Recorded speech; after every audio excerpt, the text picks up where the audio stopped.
gostaria, então, de abrir os trabalhos, chamando aqui o Francisco Rax, que é da consultoria Rax e Amaga e Associates. Ele que tem mais de 40 anos de experiência em todos os segmentos de tintas e relacionados na América Latina, para proferir a palestra Diagnóstico de um mercado de 22 bilhões de dólares à procura de valor agregado. Alô? Ok. Muito obrigado. Muito obrigado, Marcos. Bom dia. Falaram que eu tenho 40 anos de tinta, mas o pessoal brinca um pouco sobre isso, certo? Alguns dizem que eu vendi o Sparlac para a Arca de Noé. A Célia trabalhou no Sparlac.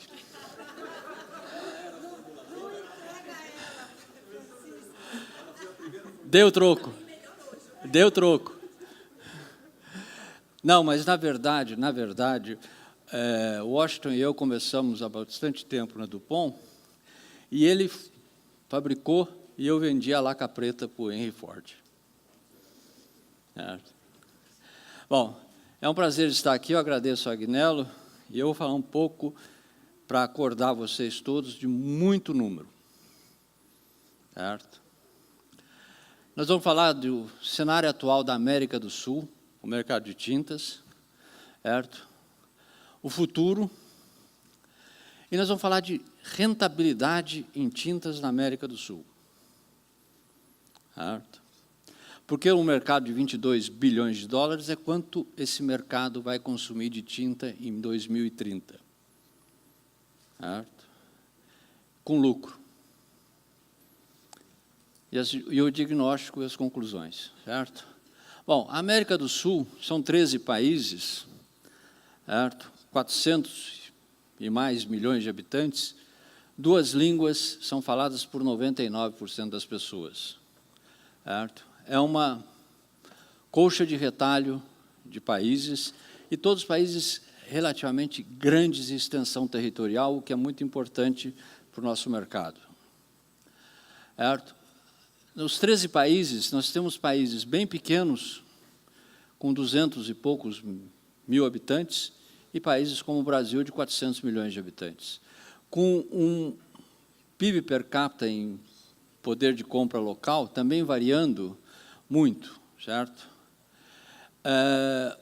Só um reparo agora, os dados da Venezuela são totalmente estimados e pouco confiáveis no geral. Então, certo? Os outros dados nós temos alguma segurança no que nós falamos. Da Venezuela não posso falar nada, certo? Mas estão aí para ilustrar. Certo? Todos esses mercados têm tido um histórico de crescimento na economia, variados, mas relativamente estáveis, com exceção do Brasil e Argentina nos últimos tempos. Certo?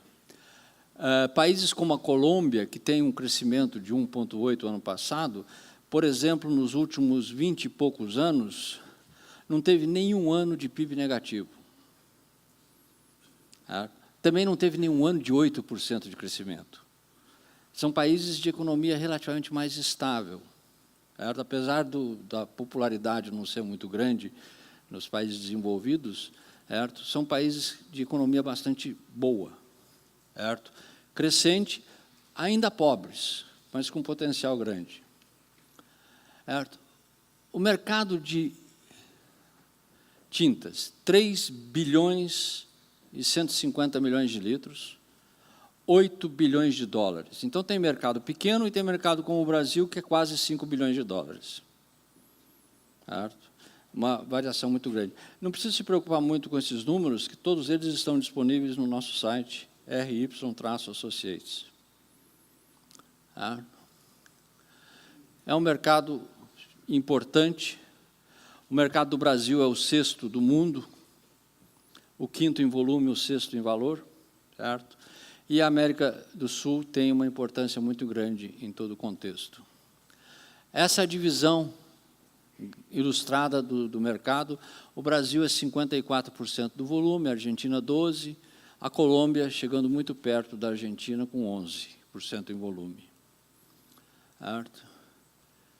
Em valor O Brasil é 52%, a Argentina tem um preço médio maior, dá 14%, certo? E os outros países. Prestem muita atenção também no Peru. Litros per capita. O litros per capita é uma convenção que se adota internacionalmente para fazer comparações. Tem um viés para quem, como nós somos de tintas, que comparar os litros per capita de tinta econômica com litros per capita de tinta de primeiro mundo é um pouco não muito confiável, mas é uma relação de valor interessante que vale como referência. Então, quando a gente fala que a América do Sul tem um consumo per capita de 7,5 litros, se colocar isso em termos de sólido ou de rendimento, certo? A comparação é muito mais desfavorável com os países desenvolvidos. Os 16 litros dos Estados Unidos é de tinta de alto rendimento, e os 7,5 é de tinta de baixo rendimento. Certo? Mas é uma comparação válida e vale a relatividade dos fatores. Mas tem, né, países como o Chile, já com um nível de consumo bastante interessante, 12 litros per capita. Certo? A segmentação do nosso mercado. 76% do volume é tinta decorativa e imobiliária. Certo? 2% automotivo OEM. É uma indústria diversificada. Repintura automotiva é o segundo maior mercado, com 5%. Autopeças e plásticos é 1%. Cresce junto com a indústria automobilística e com a repintura. Transportes e agrícola é um dos mercados que mais cresce e vai continuar crescendo por muito tempo, depois nós mostramos isso, que está ligado com ônibus, veículos especiais e os veículos agrícolas, certo? Madeira, que é um mercado que, em crescimento, muito concentrado no Brasil e no Chile, certo? 4% do volume. Tinta em pó vai em todos os segmentos de mercado praticamente, com 4%. Indústria geral e embalagem, basicamente congrega tudo. E manutenção e marítima, principalmente manutenção, certo? É uma indústria bastante diversificada e bastante próspera em todo o continente, certo? A tinta imobiliária tem uma classe média crescente na América do Sul toda, nós vamos mostrar isso, que é o fator principal que movimenta esse mercado, e um déficit habitacional muito grande em toda a América Latina. Então, é um mercado que não para. Certo? Diminui um pouco, cai um pouco num país, sobe no outro, mas é um mercado extremamente promissor em todos os países. Certo? A repintura, se nós olharmos, o Brasil teve 2 anos de PIB muito negativo, o mercado de tintas no Brasil, nesses anos de PIB negativo, caiu 7%. O mercado de repintura automotiva não caiu nem uma vez. Cresceu todos esses anos. Por quê? Porque toda a América do Sul e Brasil, tudo, tem uma necessidade muito grande de mobilidade. E a frota é crescente em todos os países continuamente. Certo? Mesmo vendendo um pouco menos de automóvel, quando se vende menos de automóvel, se sucateia menos. Então, a frota cresce. E cresce com motoristas novos, sedentos para dar uma raspada no carro. Certo? A automotiva original e a autopeças é uma indústria mais concentrada no Brasil e Argentina, onde tem a grande indústria automobilística, tem na Colômbia também uma indústria automobilística importante, e um pouquinho a coisa no Equador. Mas, nesses 2 casos, a indústria de autopeças não é tão significativa, porque eles recebem basicamente tudo CKD e montam localmente. Certo? A indústria de ônibus, por outro lado, é uma indústria extremamente pulverizada. Em toda a América do Sul, nós temos fábrica de ônibus. Tem fábrica de ônibus como a Marco Polo, tem a fábrica de ônibus como a Caio, fabrica 45, 50 ônibus por semana, e tem fábricas no Equador, na Colômbia, no Peru, que fabricam um ônibus cada 2 semanas, mas continuam pintando. Certo?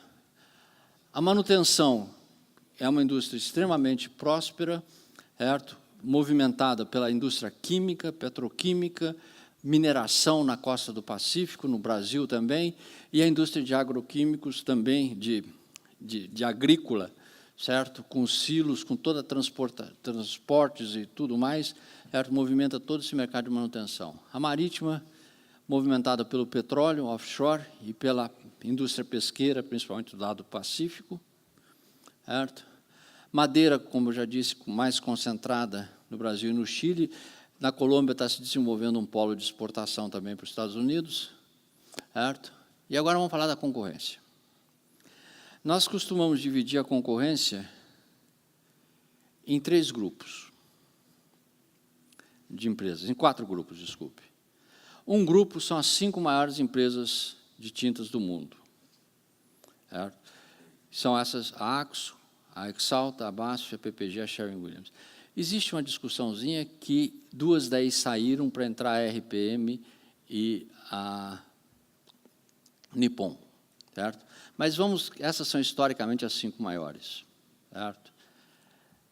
O outro grupo são as internacionais que não fazem parte desse grupo de 5, mas também são igualmente muito importantes.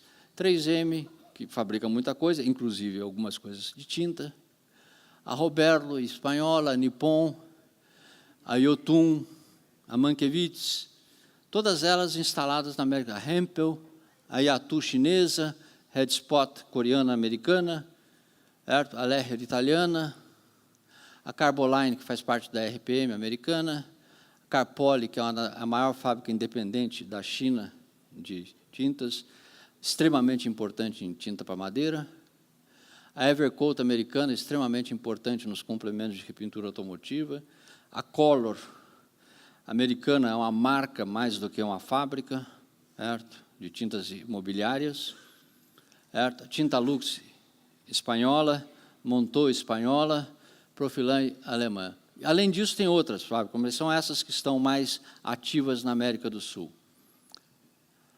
Agora, tem um fenômeno sul-americano. Não é jabuticaba, porque jabuticaba só tem no Brasil, mas é um fenômeno sul-americano, que são as multirregionais, as chamadas multilatinas, certo? A Codelpa no Chile, com sede no Chile, certo? Ela foi adquirindo a Ceresita, a Cipa, a Silco-Rofin, a Soquima, e trabalha com uma associação com a Yotun, certo? O grupo Croma, no Peru, e um pouco no Equador, um pouco na Bolívia, certo? A CPPQ, a Vencedora, a Tecno, e tem mais outras 6, 7 marcas no Peru, certo? A Sinteplas, Argentina, Brasil, Uruguai, Paraguai, certo? E já avançando para outros países, certo? A Pintuco, certo? Líder na Colômbia, muito forte no Equador, muito forte na América Central, apesar de a gente não estar trabalhando em América Central, mas tem operações fortes na América Central e no Caribe. A Saerlac, certo?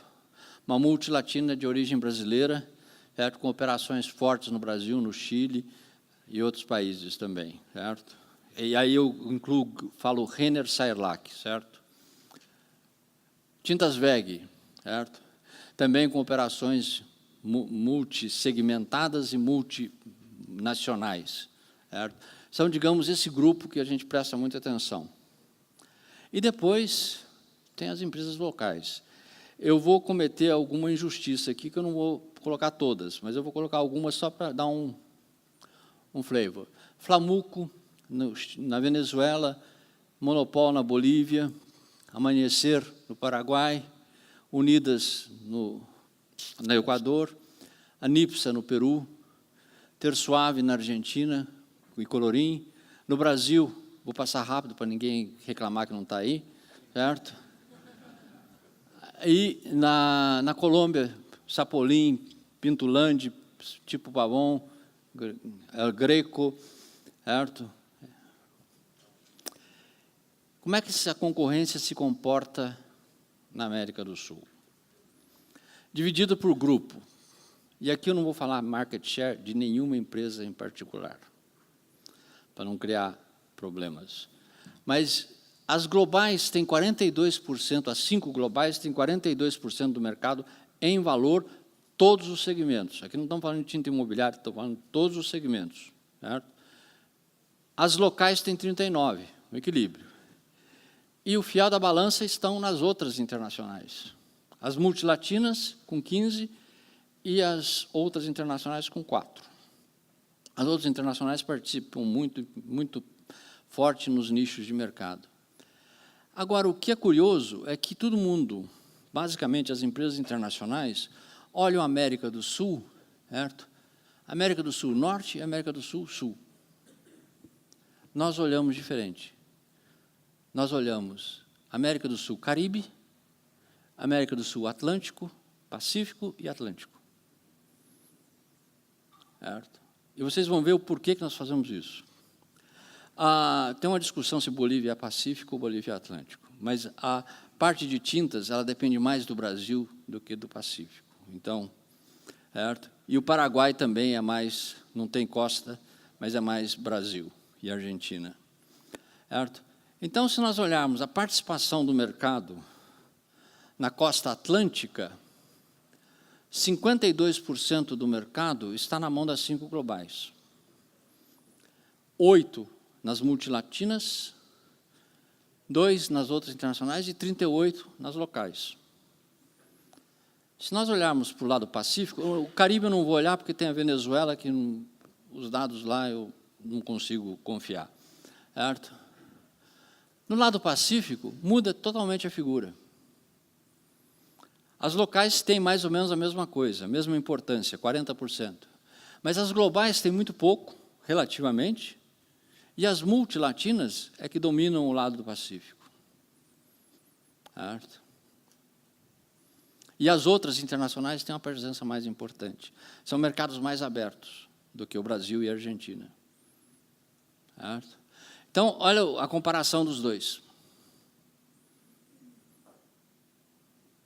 Então, quando a gente fala em consolidação e aquisição, é só olhar aí. Certo? Aonde tem potencial para crescer e fazer aquisição. Certo? Futuro da América do Sul. Nós falamos da classe média. Nós fizemos vários estudos nos últimos 10 anos, comparando os vários mercados da América do Sul, principalmente Brasil, Argentina, Colômbia, que a gente tem dados históricos mais representativos, e Chile, certo? Com o crescimento da economia. E tem um mito que se fala que, normalmente, tintas cresce 1% acima do PIB. Mentira. Cresce parecido com o PIB. Quando o PIB cai, tinta cai muito mais. Quando o PIB sobe, tinta também sobe, mas nem sempre 1%. Às vezes, sobe muito mais que o PIB e, às vezes, sobe menos que o PIB. Já tivemos anos no passado que o PIB brasileiro cresceu 7%, tinta cresceu 4%. Certo? E quando o PIB caiu 3,5%, tinta caiu 7%. Certo? Mas tem uma relação. Agora, o que é impressionante é a curva de relação do consumo per capita com a classe média. Certo? O poder da classe média que influencia a renovação, a manutenção e o crescimento do mercado.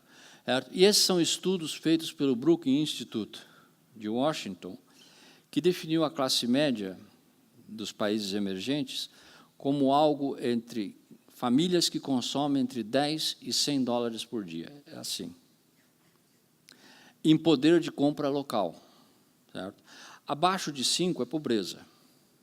Certo? Então, ele definiu uma classe média muito ampla. E estudou isso nos vários países da América do Sul e fez as projeções. E nós usamos isso como a nossa base. Certo? Pelo histórico e para fazer as projeções. Então, nós temos que, na América do Sul, a classe média definida assim, não é classe A, B, C, D, que os institutos de pesquisa gostam, é definida assim, vai de 32% a 60%. Certo? Com variações, você vê que o Uruguai já está numa faixa em cima, o Chile também, certo? Crescem menos, né, do que países como Colômbia e Peru, que atravessam a curva mediana. Certo? Então, é isso que a gente tem que ter em mente quando faz projeções para o futuro. Certo? E esse mercado vai consumir quase 11 litros per capita em 2030. O pessoal fica me olhando um pouco torto quando eu falo de 2030. Certo? Eu tenho que lembrar, os que não me conhecem, que na minha família todos vivem mais de 90 anos. E a Samantha e a Rosana, que vão estar aqui patrocinando o Fórum de 2030, porque o Agnello vai estar aposentado, mas a mulher dele e a Rosana vão estar aqui e vão me convidar. Certo? Vocês podem cobrar. Certo? Essas projeções. Certo? Mas, então, nós temos o consumo crescendo de 7,5% a 10%. Os países menores ali têm uma projeção muito favorável, porque eles estão recebendo muito investimento para evitar migrações. Certo? Então, a Guiana, o Suriname, tudo estão recebendo muito investimento, então vão aumentar o consumo para fixar as populações locais e haver o desenvolvimento. Mas a gente tem países como o Chile, com um crescimento um pouco mais lento, mas mesmo assim vai atingir 17 litros. Certo? A Colômbia, com crescimento astronômico, certo? O Peru, com grande crescimento, certo? E o Brasil vai para quase 12 litros per capita, certo? Com crescimento contínuo e estruturado. Certo? Uma outra coisa muito importante é a frota de veículos. O número de veículos por 1.000 habitantes no Brasil, na Argentina, na América do Sul, certo? É baixo em relação aos outros países do mundo. Vejam que na América do Sul nós temos 227 veículos por 1.000 habitantes hoje, na frota circulante. O México já tem 290. Certo? Sem falar de Portugal, Espanha e Estados Unidos. Certo? E o crescimento projetado, também pelo poder de aquisitivo da classe média e pelas distâncias que temos que percorrer em todos esses países, vai continuar. Existe uma demanda muito grande por mobilidade. E mesmo com carros autônomos, o Hélio acabou de falar aqui ontem, né, da dificuldade das demarcações nas estradas brasileiras. A mesma coisa vale para a América do Sul. E estradas sem demarcação decente, carro autônomo não anda.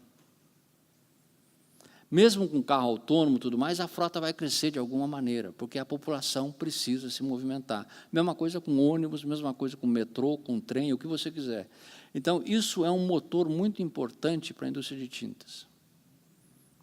Certo? Então, a frota, hoje, da América do Sul, é 95 milhões de veículos.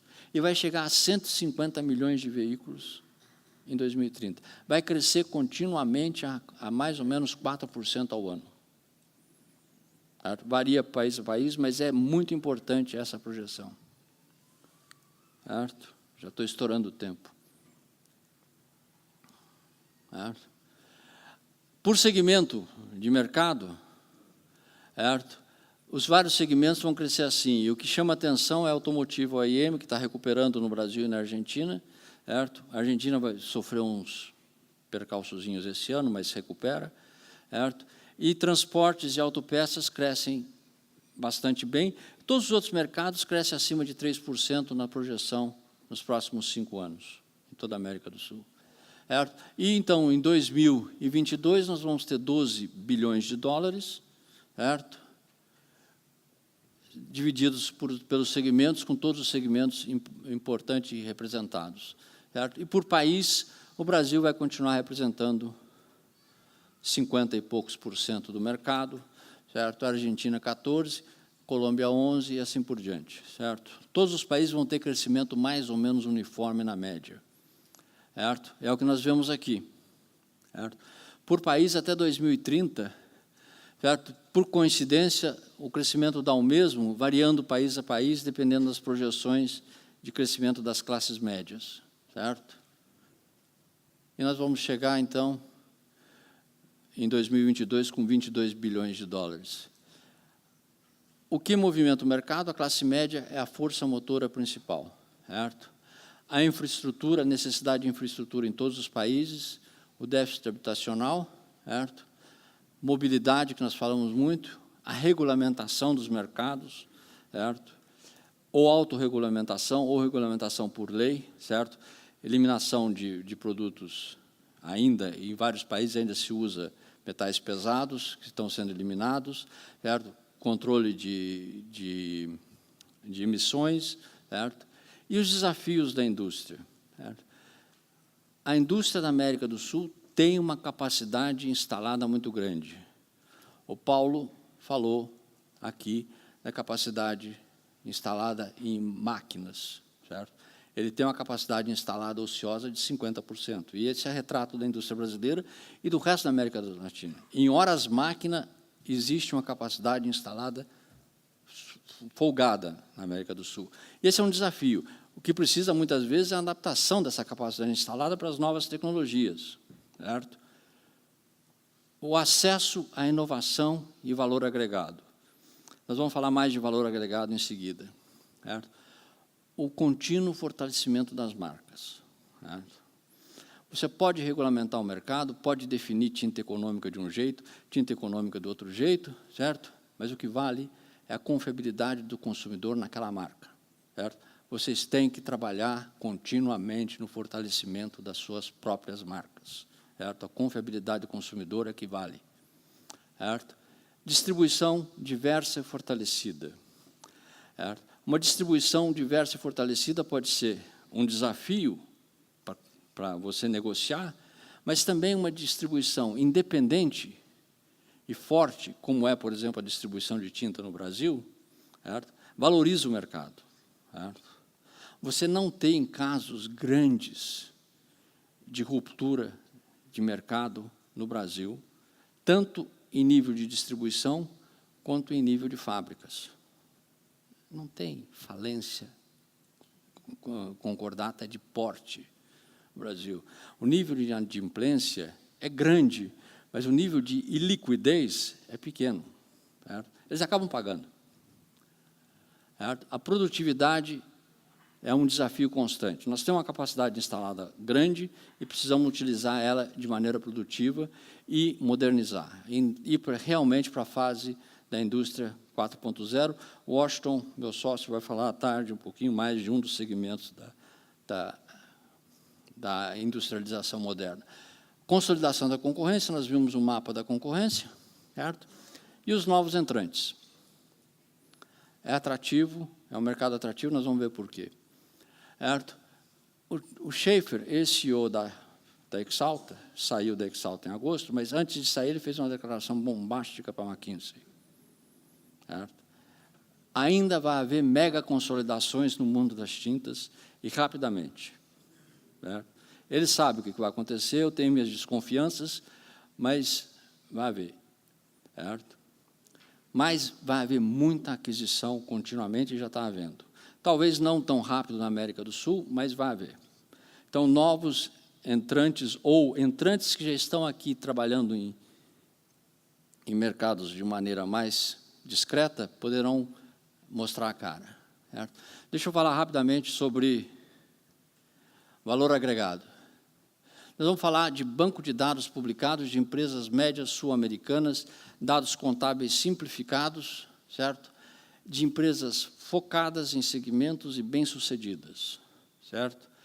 São os dados simplificados. Nós vamos falar de retorno sobre vendas, calculado com EBITDA, que é o lucro antes de amortização, taxas e depreciação, certo? E vamos calcular retorno sobre investimento do mesmo jeito.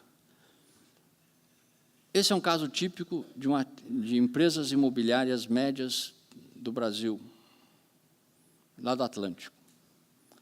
Certo? A margem de 42%, despesas de 20 e poucos por cento, certo? Um EBITDA de 12% sobre as vendas e um ROI de 17%. Retorno sobre investimento, esse é um caso típico desses últimos 3 anos, de empresas bem-sucedidas. Certo? Se a gente projetar e fizer a projeção de que ele cresce com o mercado, com produtividade, controlando despesas fixas e crescendo só com o mercado, sem fazer concessão de preço ou margem, ele chega a um ROI de 19,5% em 3, 4 anos, crescendo 20%. 3, 4, 5% ao ano. Certo? Se essa mesma empresa, ao invés de crescer, só melhorar a margem, o ROI vai para 21%. No mesmo volume atual, só crescendo 3 pontos percentuais na margem. Vai para 21%. Num negócio maduro como tintas. Até gente que fala que é um negócio arcaico. Com 21%. Certo? E, se acontecer as duas coisas, melhorar o volume com produtividade e melhorar a margem, 24% de retorno sobre investimento num negócio maduro. Certo? Se a gente pegar tinta especial, industrial e repintura, e típico do lado pacífico, certo? As margens são melhores, as despesas um pouco maiores, o EBITDA é um pouco menor, mas o retorno sobre o investimento é maior, 19%. Se a gente fizer as mesmas projeções que nós fizemos lá, nós vamos chegar em 28% de retorno sobre o investimento.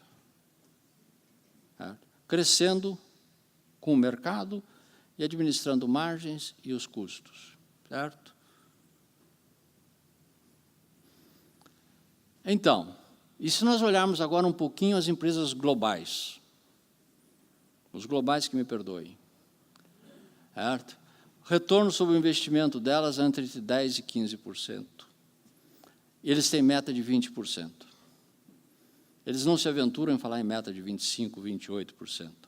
As locais podem e devem falar nisso. Certo? Tem tido ganhos de produtividade nos últimos anos. Todas elas. Certo? Mas as despesas são altas. Quando nós falamos nas empresas locais de nível de despesa de 22%, 25%, elas trabalham com 32%, 35%. Certo? E têm dificuldade para baixar isso. Mas trabalham com margens melhores.